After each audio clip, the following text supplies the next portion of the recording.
మనం రాగులతో ఎన్నెన్నో వెరైటీస్ చేస్తాం కదా, రాగి సంగటని, జావని, బూరెలని, రాగి రొట్టెలని. సో ఒక్కసారి ఇలాగా రాగి దోశలు కూడా ట్రై చేయండి. నార్మల్ దోశల కన్నా ఈ దోశలు చాలా బాగుంటాయి అన్నమాట.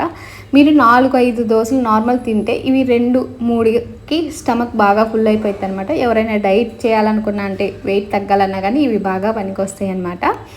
అయితే ఇక్కడ రాగి దోశకి నేను 4 టీ గ్లాసుల రాగులు తీసుకుంటున్నాను.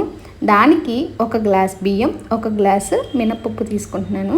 దాంట్లోనే చిటికెడు కొంచెం మెంతులు యాడ్ చేసుకోండి ఫ్లేవర్ కోసం. మరి ఎక్కువ యాడ్ చేస్తే మళ్ళీ చేదు వస్తుంది అనమాట. మనం ఈ వీటిని 6 అవర్స్ అలా నానబెట్టుకోవాలి. మీకు టైం లేకపోతే 4 అవర్స్ అయినా సరిపోతుంది. సో మనం దోసపిండికి ఎలా అయితే బ్యాటర్ రెడీ చేసుకుంటామో దీనికి కూడా అలా ముందు రోజు నైటే మిక్సీ పట్టేసి ఫర్మెంటేషన్ అవ్వనివ్వాలి.